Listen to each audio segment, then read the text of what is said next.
안녕하세요. 진짜배기 블로그입니다. 지난번에는 스크리브너의 특징과 스크리브너를 사용하는 글쓰기 과정이 어떻게 이루어지는지를 살펴봤습니다.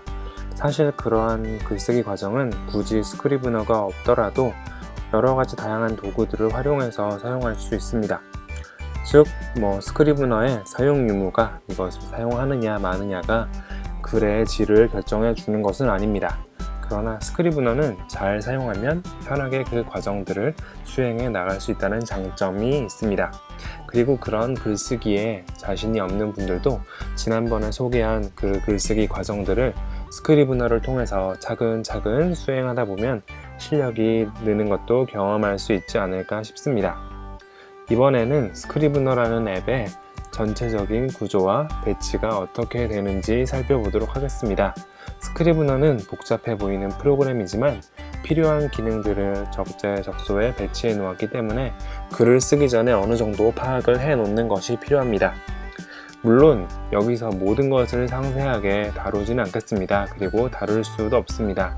사실 각 부분을 상세하게 파악할 수 있는 자세한 한글 매뉴얼이 이미 존재합니다. 스크리브너의 중요한 기능들을 잘 설명하고 있는 매뉴얼이기 때문에 꼼꼼하게 차근차근 매뉴얼을 따라가 보는 것도 좋은 방법입니다. 한글 매뉴얼은 구글에서 그냥 검색하시면 스크리브너 한글 매뉴얼 이렇게 치시면 바로 찾을 수가 있어요. 그리고 여기 블로그에서도 제 원문 링크를 걸어 놨습니다. 이런 매뉴얼이 있긴 하지만 사실 모든 사람들이 매뉴얼을 꼼꼼히 보진 않습니다. 사실 중요한 기능들만 먼저 알아두더라도 사용하기에는 무리가 없죠. 그래서 여기서는 중요한 것들만 간단하게 짚고 넘어가 보도록 하겠습니다. 그래서 전체적인 구조와 기능들의 배치를 중요한 것들만 일단 파악한 다음에 다음 포스팅부터는 글쓰기 단계를 직접 하나하나 따라가면서 스크리브너에서 글을 작성하고 완성하는 과정들을 살펴볼 것입니다. 글을 쓰는 과정들을 한번 쭉 따라가 보면 어떻게 사용해야 될지에 대한 감이 잡힐 것 같습니다. 이렇게 이제 글을 작성하는 것을 따라오는 부분은 매뉴얼이 다뤄주지는 못하기 때문에 여기서 이제 작성하는 동영상, 소개하는 동영상이 도움이 될 것 같습니다. 그러면 이제 스크리브너를 한번 살펴보도록 하겠습니다. 이게 스크리브너 실행 화면이고요. 맨 위에는 툴바가 있습니다. 그리고 왼쪽에 바인더라고 부르는 사이드바가 놓여 있어요. 그리고 가운데에는 편집을 하는 화면이 바로 에디터 화면이 있습니다. 에디터 바로 위에 있는 부분, 즉 툴바와 에디터 사이에 있는 부분을 헤더 뷰라고 하고요. 에디터 아래에 있는 부분을 푸터 뷰라고 부릅니다. 그리고 오른쪽에는 인스펙터라는 부분이 위치합니다. 명칭들이 복잡하죠? 하지만 차근차근 살펴보면 그렇게 어렵진 않습니다. 한번 한 부분 살펴볼까요? 먼저 에디터입니다. 에디터는 말 그대로 글을 쓰고 편집하는 부분입니다. 물론 일반적인 워드 프로세서와는 조금 다릅니다. 에디터는 기본적으로 3가지 모드로 변환해서 보는 것이 가능합니다. 문서 모드, 코르크보드 모드, 아웃라이너 모드가 있습니다. 먼저 문서 모드는 일반적인 워드 프로세서처럼 글을 쓰고 편집하는 모드입니다. 문서 모드는 하나의 글뭉치만 편집하는 단일 문서 모드와 다수의 글뭉치들을 한꺼번에 편집하는 다중 문서 모드로 나뉘어집니다. 그리고 코르크보드 모드로도 볼 수 있습니다. 코르크보드 모드는 글뭉치들을 코르크보드에 카드를 배열하는 방식으로 이렇게 보면서 편집할 수 있는 모드입니다. 글의 개요를 작성하거나 전체적인 흐름을 본다거나 여러 내용들을 각각의 글뭉치들에 간략하게 기록해 놓기에 좋은 직관적인 모드입니다. 그 다음으로는 아웃라이너 모드가 있습니다. 제가 애용하는 모드인데요. 글뭉치들을 계층별로 배열하고 전체 구조를 만들어서 한눈에 볼 수 있게 만드는 모드입니다. 세팅을 어떻게 하느냐에 따라서 필요한 정보들을 다양하게 보는 것이 가능합니다. 글의 개요를 작성하거나 전체적인 배열을 편집하기에 좋습니다. 다음으로는 툴바가 있습니다. 위쪽에 위치한 툴바인데요. 툴바는 자주 쓰는 기능들을 모아놓은 것이라고 보면 됩니다. 에디터의 모드들을 변환해주거나 검색을 하거나 노트를 추가하거나 컴파일을 하는 등 중요한 기능들이 기본적으로 등록되어 있습니다. 물론 원하는 대로 입맛에 맞게 편집을 할 수 있다는 것이 장점입니다. 툴바를 마우스 오른쪽으로 클릭을 하시고 커스터마이즈 툴바라는 부분을 선택하시면 이제 툴바를 편집할 수 있습니다. 다음으로는 사이드바입니다. 사이드바는 제가 임의로 붙인 명칭입니다. 특별한 명칭이 없고 그냥 바인더라고 부르긴 하는데요. 이 부분에는 사실 바인더 말고도 콜렉션이나 검색 결과 등을 보는 것도 포함되기 때문에 편의상 묶어서 사이드바라고 부르겠습니다. 사이드바에는 바인더, 콜렉션, 검색 결과들을 볼 수 있습니다.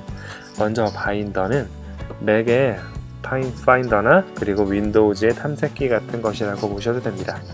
글 뭉치들과 자료들을 한꺼번에 여기서 볼 수 있습니다. 폴더들을 만들어서 글들을 넣어둘 수도 있고 글의 구조들을 만들어서 글들을 배치시킬 수도 있습니다. 하나의 글뭉치 안에 여러 글뭉치들을 넣어둘 수도 있고요. 드래프트라고 되어 있는 부분은 실제 글이 작성되는 부분입니다. 보통 드래프트 안에 있는 내용들이 컴파일 된다고 보시면 됩니다. 그리고 리서치는 자료들을 모아놓는 곳입니다. 그리고 트래시, 즉 휴지통도 있습니다. 필요 없다고 생각되는 글이나 자료들을 여기에 일단 버려놓습니다. 그 다음으로는 컬렉션이라는 부분입니다. 바인더가 전체 자료들을 다 보여준다면 컬렉션은 원하는 글뭉치나 자료들만을 선택해서 모아놓고 그것들을 보고 편집할 수 있게 해줍니다. 이 기능은 사실 장문의 글일수록 필요한 기능입니다.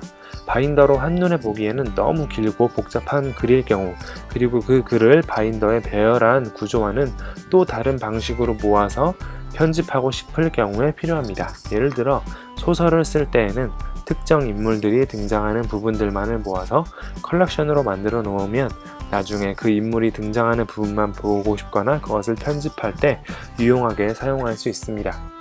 검색 결과 창은 검색을 했을 때 결과들을 모아서 보여주는 창입니다. 검색한 키워드가 있는 글뭉치와 자료들을 보여줍니다. 검색 결과를 클릭하면 에디터에서 키워드가 검색된 부분이 색깔로 표시되어 나타납니다. 다음으로는 헤더 뷰입니다. 헤더 뷰는 에디터와 툴바 사이에 있는 부분입니다. 여기서는 자료 유형 아이콘 및 제목이 있습니다. 그래서 이게 어떤 자료 유형인지 그리고 어떤 제목인지를 보여줍니다. 에디터에 나와 있는 부분이 어떤 것인지를 보여주는 거죠. 그리고 이력 추적 버튼이 있습니다. 삼각형으로 되어 있는 두 개의 버튼이 이제 왼쪽에 위치해 있죠. 인터넷 브라우저에서 이전 페이지와 다음 페이지를 볼 수 있게 만든 버튼과 똑같은 기능을 하는 이력 추적 버튼입니다. 왼쪽에 있는 버튼을 누르면 에디터에서 바로 전에 봤던 글이나 자료를 띄워주고요. 오른쪽 버튼은 그 반대로 다음에 있는 것을 띄워줍니다. 그리고 헤더 뷰의 오른쪽에는 위아래 모양의 화살표가 있습니다. 이것은 이력 추적 버튼과는 달리 현재 선택되어 있는 부분에서 바로 위와 바로 아래 글의 자료로 넘어가는 버튼입니다. 예를 들어서 이력 추적 버튼은 내가 이전과 다음에 어떤 자료를 보았는지에 따라서 이제 어디로 보여주는지가 달라지지만 화살 표시 버튼은 무조건 바로 위 그리고 바로 아래 글이나 자료로만 넘어간다는 특징이 있습니다.